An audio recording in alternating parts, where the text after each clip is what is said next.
Previously on Who Killed Amy Mihaljevic, Part 1. Fifth grader Amy Mihaljevic went to Bay Village Middle School on Friday wearing green pants, a lavender and green sweatshirt, and carrying a denim and red backpack. Police found Amy's bike locked up at school, but they haven't found Amy. Well, we're doing this to show Amy that we're all hoping for her and hoping that she gets returned home safely. And I know we're all sort of scared, and that something like this could really happen in our community. This quiet, upscale community is totally unaccustomed to this type of trauma. The Mihaljevic abduction is on the minds and lips of everyone in town, and authorities fear that with each day that passes, lessens the likelihood of her safe return. Amy's abductor has been described as a white male, 35 to 45 years old, approximately 5'8", and wearing glasses. I, in fact, would like to ask anybody in the Cleveland area to light a white candle for Amy each day. I think it will help light her way home. And if there are candles burning all over, she's got to come back. She's got to come back. It was anything but business as usual today at Bay Village Middle School.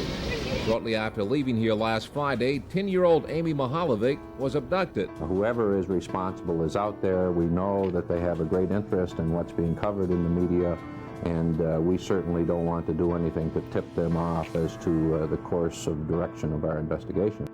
A number of law enforcement officials, including the FBI, were here for tonight's memorial service. In addition to paying their respects, there was also the gruesome outside possibility that Amy's killer might be among those who came to pay their respects. Bay Village Police and the FBI aren't thumbing their nose at any clues, including the remotest of possible leads. Right now, time is the enemy, as the abductor's trail grows colder by the day. There's frustration because the murder hasn't been found. There's a lot of anger over that, too. Amy's posters up all over town will eventually come down. So will the ribbons tied up for Amy that are now worn and torn. Hello and welcome to Part 2 of the Who Killed Amy Mihaljevic 4-part series in honor of the 30-year mark of her case being unsolved. We hope that more attention will be given to this case, and in Part 2, I sit down with Mark Spaetzel, who is the chief of the Bay Village Police Department and is the officer that actually spoke to Amy's class on the day that Amy disappeared. So he has a lot of insight and some new information to provide. So I'm going to hop right into my conversation with Chief Spaetzel, and again, many thanks to him and the department for their openness and their willingness to work with me. So thanks again, and let's hope we find some closure. I'm good. How are you? What's that? Round three. Round three, 30 years. It's a good round number. How you been? Good. How are you? Not too bad. You know where to go. I know where to go. Thanks. You dressed down today. Yeah, a little bit. A little bit. A little more casual today. What's that? A little more casual today. Hey, nothing wrong with that. Mind if I take a minute to set up? No, please go ahead. Actually, I got to check something. Sounds awesome. Okay.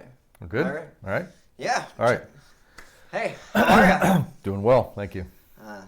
Go ahead and introduce yourself. Mark Spaetzel, Police Chief with the City of Bay Village. And Chief Spaetzel. It's 30 years now. It'll be 30 years and, a couple weeks here. Couple weeks. Yep. What's your connection to the case again? Well, Quick rundown. I've got an extensive collection. So I've been with the department almost 34 years. So I was here and relatively young officer at the time that this crime occurred. And as a patrol officer on October 27, 1989, I had actually spoken to a class at the middle school, and later learned that Amy Mihaljevic was in that class the same day that she was later abducted. So my connection goes back to the very beginning. And then at some point after, we're just going to fast forward here, I became a detective lieutenant, was put in charge of the detective bureau, and then it became case fell under my purview, and so for the next 15 years or so, I was the main investigator along with past investigators in the FBI on the case. So, and now as police chief, I oversee all that, and as you and I have discussed in the past, a little frustrating because you can't work the case like you'd like to now as a police chief because you have other responsibilities. So I've been there since day one, basically. Yeah, literally. Literally, yeah. Literally since day one. Yep. Now, as far as the 15 years that you spent working as a lead detective on the case, what was your daily routine like when you were, and what were those years? It was from 1999 through 2013, basically. And what I would, well, of course, you had other cases. So we had the Mihaljevic case always out there, obviously has not been resolved yet. So you have all your daily other activities, other crimes, whether they be, you know, burglaries or rapes, and we've had a couple homicides during that time. So all that goes on, but in the background, you always have the Amy Mihaljevic case. And it's a case that comes up often daily, depending on what you're doing with the case, and if not daily, weekly. So there was always something happening with the Mihaljevic case during that time period. There were time periods during the investigation where we would do a major focus on some aspect of the case, whether it's revisiting the facts, whether it's, you know, we talked about DNA in the past, or whether it's looking at a certain aspect of something and really drill down on it. And during those times, we'd spend days just doing that, doing nothing but the Mihaljevic case for the whole day. And that's not only me, but that's the other detectives, that's prior detectives, that's the FBI, and it's, you know, it's labs, it's everybody assisting. So the case has always been moving forward, and it's sometimes heavily and other times just maybe weekly, following up on a tip that comes in. More glacier paced. Yeah. Now, did you guys have any leads down in Ashland County area? I mean, were they, as far as the authorities go, did they work with you guys at all as far as, you know, tips when the body was found? And so we established a secondary kind of command post down there with the FBI and Ashland County Sheriff's Department. So we actually separated leads. So leads were always coming in up here in Northeast Ohio. When the body was found down in Ashland, we set up the secondary command post, and leads started coming into that. And there were a lot of leads that came into that, obviously, because that's where the body was found.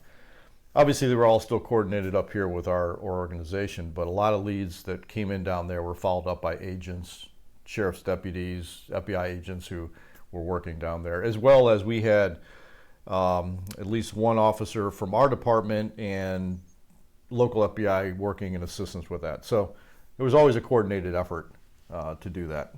so you guys always had worked together. Oh yeah, absolutely, yeah. And just regardless of what organization, we've worked with many other law enforcement agencies on this case because they'll provide us information, or maybe we need their assistance with something. So Now, when was it that you guys? Now, I know that we've talked about DNA in the past, and we haven't gotten, you know, you're not obviously not going to get into specifics Right. about what you have, but when was it that you realized that you had it? And now, in 1989, were you conscientious of that at that time? Because it hadn't been used in trial yet. Right. Yeah, and DNA was certainly in its infancy back in '89. It was nowhere near what it is today. But even back then, you know, everybody knew that blood evidence was important. You know, even then. So you have a body that is recovered in a field that's decomposed. You understand that a lot of the forensic evidence has probably been deteriorated, lost, you know, just from the period of time, the weather conditions and everything else. So, but you treat that body scene, recovery scene, as a crime scene, and you try to collect everything you can. So they did that. They did their due diligence there as far as collecting any evidence. Just like as we sit here today, we have no idea what the technology is going to be 15 years from now. Right. So if we respond to a homicide now, there are things that we probably will do in 15 years from now. We'll look back and say, well, we should have maybe done that. Well, we didn't know. We don't know what that technology is going to be. But we all know that the sensitivity of DNA is only going to improve. You know, we have touch DNA now, where certain cells just from a person walking into a room and touching something now leaves DNA. So you have to, in your mind, you have to say to yourself, we have to protect this scene to the best of our ability because we don't know what that's going to be. And I believe they did that back in 1989. Yeah, I mean, with the high-profile case that it was, I would think that they kind of dotted their I's and crossed their T's in many different ways. Right. Now, as far as when they went down to the scene the day that she was found, do you know how many officers and people were down in that area collecting evidence? And I don't know the exact numbers. I will tell you that by prior arrangement, if it was determined her body was ever recovered, that the Cuyahoga County Medical's officers, coroner's office at that time would do the autopsy. So that was predetermined. So when it was determined it was her body was transported to the Cuyahoga County coroner's office. The Ashland County Sheriff's Office was responsible for maintaining the crime scene down there, and they did a really nice job of that. It was maintained, gosh, I can't give you an exact, at least a half-mile radius around where her body was found. Because it was their jurisdiction, they had primary jurisdiction there, but obviously they knew it was our crime. So we assisted, the FBI assisted, the Ashland County Coroner's Office, the Cuyahoga County Coroner's Office, the Ashland County Sheriff's Department. All of them were involved in that search of the scene, recovery of the body, and subsequent investigation of that area. And that's when you found the curtain and the blanket that came out in 2016. Right, because we collected virtually everything around that crime scene, and those were found, down the road as the wind blows and as the water flows. It was found down the road. So those were collected at that time, along with other pieces that probably have no relevancy, but you don't know. Again, we look back and we say, well, I wish we would have done that. They collected everything that didn't naturally grow there. They collected it. Yeah, you said how many bags or boxes? There were hundreds of items just collected from that area. Wow. Yeah. And so, what were actually do you know the dimensions of the curtain? I do not off the top of my head. If I'm looking at it, I think it's probably about 3.5 feet by about 5 feet. Okay. Yeah, and it's a homemade it's a homemade curtain made out of what looks to be like a bedspread. Yeah. Very unusual. It's not something you'd buy in a store. It was handmade. Oh, yeah. Somebody made this curtain, and I'm sure it has a match somewhere, or had a match somewhere, which is why we put it out publicly. It's such a unique item that hopefully somebody would recognize it. Now, we've not had that exact match. It's never come across our plate yet, but we're still hoping for that. Now, as far as the blanket goes, same connection though with as far as the dog hairs? No, just on the curtain itself. The blanket didn't have any connection, but it was found in the same relative area. Right. Really? Okay. So there hasn't been any true connection to that. No, just item. Other than the same exact area. Vicinity. And you think about the fact that these could have been lying there for we don't know how long, months and months, right? Exposed to the elements. Well, DNA is sensitive. It is easily destroyed. So anything out in the elements has potential for being destroyed. So one of the things we look for is there a potential down the road with some new technology where we're not identifying DNA on this item currently, but in the future will it be such a sensitive test that we can identify something we couldn't identify today. So that's why you keep all that stuff. That's why you reanalyze it, which is what we've been doing over the years. Every time there's a new breakthrough, we're looking for another avenue to pursue as far as forensics and DNA. Yeah, it felt like, the first time that we talked, I think that cases were starting, I think the Golden State Killer had just been solved, or maybe that was our second time, whatever. We've talked a few times. Yeah. But it did feel like cases were being solved on the regular. And I felt like Amy's case might be one of those cases. After a year of that, are we still waiting for the technology? Well, that technology isn't what's going to solve this case? The technology of today isn't what's probably going to solve it for us. We're still looking for the technology of tomorrow, but we know it's coming. We know that they're advancing rapidly. And the other thing is you got to be careful you don't destroy all your evidence, pin all your hopes on one possible technology. Right. Because if you get rid of all your evidence, then what do you have? So you got to be really careful on picking the right time, being very judicious in the use of your technology, because when you do it, you want to make sure it's right. So currently the familial genealogy that's been used to solve these other cases isn't something that could be used currently. Well, not in the future possibly. Right. But where we stand now, no. Okay. It's a very complicated. I don't want to get into all the details of it, but It's one of the questions that comes up a lot. Sure, because it's like when when you have this coded database, right? You got all these convicted criminals with their DNA in a database. You would think, well, you have a crime scene, you just pull off DNA that is unknown to the victim and you plug it in the database, you solve the crime. Well, it's not always that simple, especially when you have a body that was lying in a field for an extended period of time, exposed to the elements, and a lot of the potential DNA probably got destroyed, or contaminated or whatever the case may be. So that complicates things. If you have a crime scene that happened yesterday, that's a whole different story.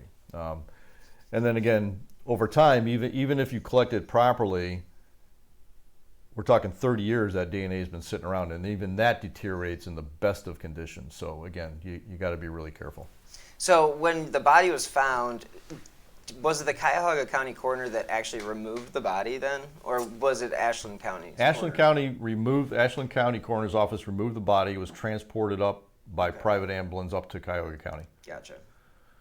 That I always wondered, just because I know that Emory, the one autopsy report or coroner's report that I've seen, as far as the cause of death goes, it looked like blunt force trauma and a couple stab wounds to the neck, and then she bled out. Is that what basically? The blunt force trauma, they never really determined if that was fatal or not. Probably not. Okay. But we don't know if the blunt force trauma was before she was stabbed, after she was stabbed. In other words, you could be stabbed and fall to the ground and hit your head. And if it's at the same time and your heart's still beating, you can't necessarily tell if that bruise or that trauma was caused by before or after that event. So it's very, very close, perimortem. So that's really not been determined. Definitely the stab wounds were the fatal part of that crime. And to create like a stab wound that would, basically they must have cut the carotid artery right. And it doesn't take a big knife to do that. So it was a pretty devastating, there were a couple stab wounds to the neck and they were pretty devastating injuries. And were they pretty wide? Not to get... Well, again, deterioration, decomposition, but it wouldn't have taken a large knife. We don't think it was a large knife or anything like that. It wouldn't have taken much to do the damage that occurred. Gotcha. Now, do you, in your opinion, in your years of research, years of on the job experience, do you think that her killing was more of a, how do I put this? Was it impulsive? Does the way that it right the wounds looked, or the way that you can tell. I think the wounds indicated it was a personal crime. It indicates, well, the crime itself. If we go back to the abduction and things like that, the individual who did this was very calculating and planning. They really planned the event out. They groomed her, and able to get her there. But I think what happens in these cases is they have a different vision of what a relationship's going to be like with a child than you and I would ever perceive it to be. And those never work out, of course. And so we believe it was a sexually motivated crime, the kidnapping and the abduction and the eventual murder. So something happened, didn't go the way that he expected, and he had to kill her. And, that's what we believe happened. And so there's a personal aspect to that type of crime. And that is a perfect segue to introduce this week's sponsor, BetterHelp. Having dealt with anxiety and depression for most of my life, I know a thing or two about the importance of mental health. So today I'm pleased to tell you about a great company. Is there something that interferes with your happiness or is preventing you from achieving your goals? BetterHelp Online Counseling is there for you. Connect with your professional counselor in a safe and private online environment. It's so convenient, you can get help on your own time and at your own pace. And now you can schedule secure video or phone sessions, plus chat and text with your therapist. With over 3,000 U.S. licensed therapists across all 50 states, BetterHelp is there for you. If you're not happy with any of your counselors for any reason at any time, you can get a new one for no additional charge. They even have apps for your computer or smartphone. Whether you're suffering from depression, anger, stress, anxiety, LGBT matters, or self-esteem issues, they have a licensed professional counselor for you. And everything you share is confidential. Best of all, it's a truly affordable option. Who Killed Amy Mihaljevic listeners get 10% off your first month with discount code WHO. So why not get started today? Go to betterhelp.com/who. Simply fill out a questionnaire to help them assess your needs and get matched with a counselor you'll love. That's betterhelp.com/who. That's interesting as far as the personal aspect of it goes, because if he just, I mean, he groomed her, but if he didn't know her, how does obviously we know there was a call or calls made. Yeah. And that process of grooming occurred, and we don't know over how many calls. We know at least one, probably more. But this is an individual that excels at grooming kids. Because you think about Amy, who, had a fairly protective mother. They had a password if anybody was going to pick her up. She had to call home every day after she got home. These are indicators that they knew that there's dangers out in the world, and they're doing what they can to protect their daughter. Yet still, Amy, despite that, meets a stranger. We don't know what it was in her mind, but for us it was a stranger, and goes shopping. And so that's quite a change from her normal behavior. So he had to have made her feel very comfortable to get in that car and leave with him. Yeah, that really leaves a lot of question into how he could have gotten that trust so Correct. Quickly. Yep. And that's probably through grooming that he has had prior practice doing, which indicates he probably has other attempts, or he has other crimes that he's committed where he's groomed young children. So that's why we always look at past crimes, to see if there's anything or crimes that occurred after the fact that match up with ours, even remotely. This is probably an individual that started making phone calls. They could have been sexually motivated phone calls. It could have been voyeurism. There's all kinds of precursor criminal behavior that he could have been involved in. So these things are always looked at. When we get a tip or lead, we're always looking and doing background work to see what other activities they may have been involved with. Yeah, that's one of the cases, one of the MOs that I've yet to see at least repeated since then. I mean, I know technology at that time was changing pretty rapidly as far as the phone went. And, obviously things could move online, and that's Correct. A whole other ball of wax. I did come across a story in Toronto, though, that happened 3 years prior to Amy's, which was the Allison Perrott case. Okay. And she was called at home, groomed, told that he was going to conduct he was a reporter or a photographer and wanted to take her picture for the upcoming track event. But she was 11, and, Right. Same exact end result. Yeah, and that's the type of behavior that these individuals during that time frame would have exhibited. And as you said, today, that'd probably be the internet. They'd be using the internet to contact and make those connections. And before the telephone and all that, it was playgrounds, And so as things evolve, their methods evolve. And, there's a very good possibility that this individual who groomed Amy and made the phone call has moved on to the internet or something like that. That's very possible. Now, you were an officer you started in what, 85. 85. Okay, so that was the heart of stranger danger. And where did the whole stranger danger,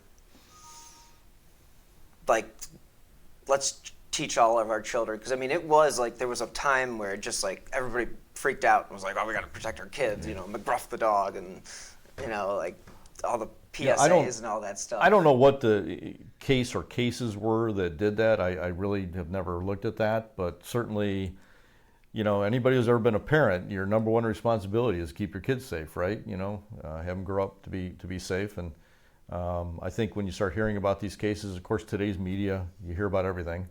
And, true or not, you hear about everything that goes on out there, and it makes you even more aware. So I think that was just beginning back in that time frame.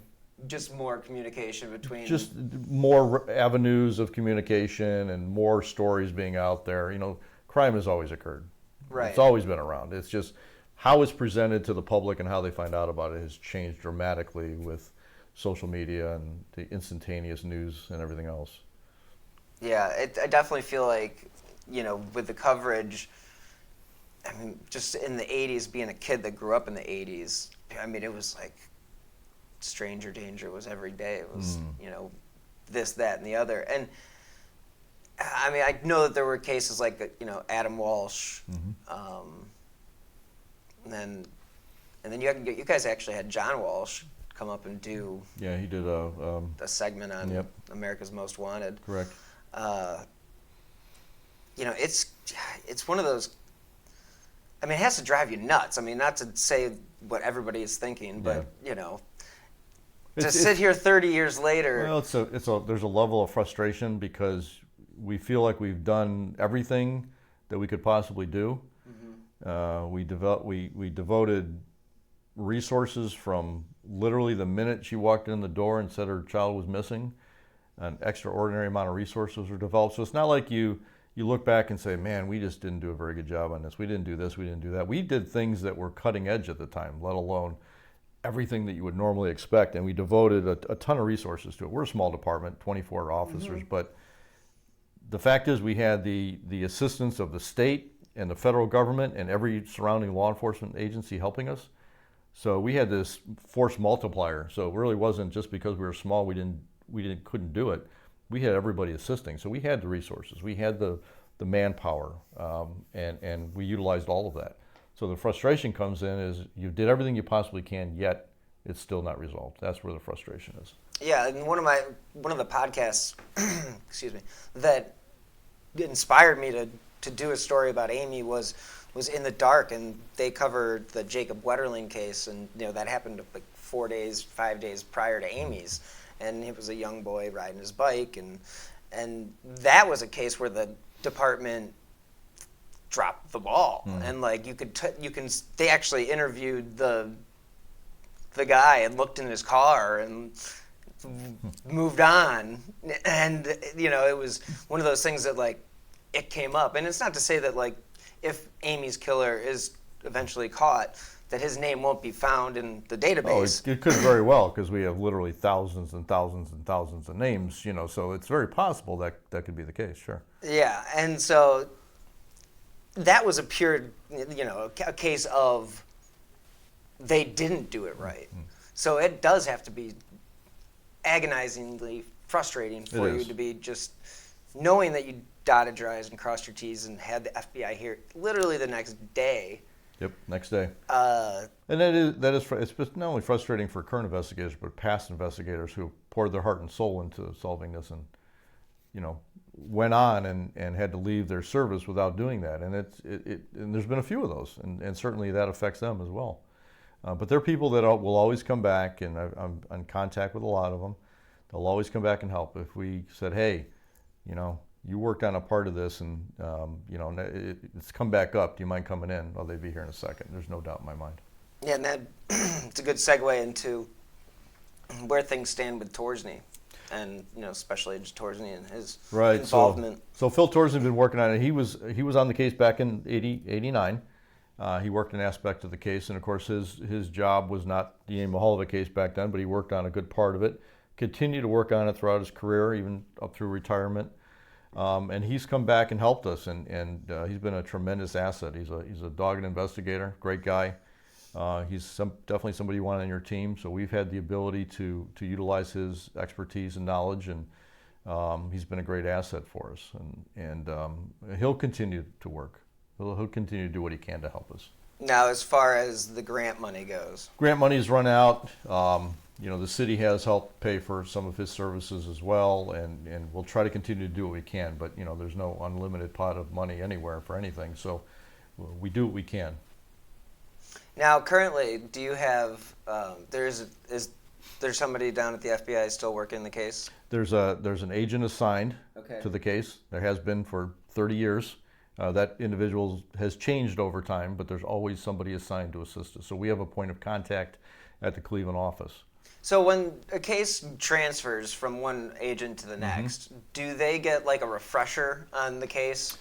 And do they like come in and talk to you and say, hey, I'm the new guy? Yeah, I don't know what happens internally, but certainly we talk with them extensively. Okay. So they'll come out here and we'll talk about things. They'll get a lead, they'll come out and we'll talk about it.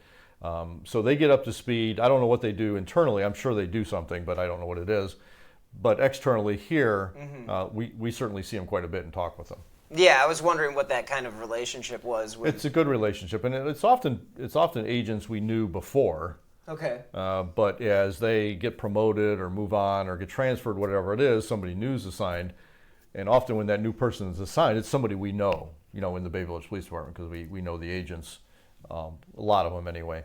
And so we're already familiar with them, and generally they're all familiar with the case too, because they have, if they get a tip that we need assistance, it's not just one person that helps, it's whoever in the office can help. Right. So the case is well known in the Cleveland office, Okay. Amongst the team there, and so everybody's familiar with it. It's just that there is one person assigned as the point person to coordinate the activities and help with the investigation.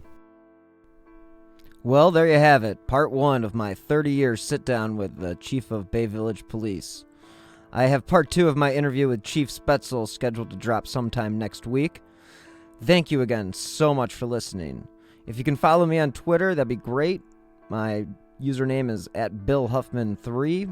If you enjoy this independently produced podcast, you can help support the show by clicking on the donate button on the bottom left or right-hand side of whokilledamymihaljevic.com, or you can always send donations via the Venmo app using my username @BillHuffman3 or via PayPal with my email.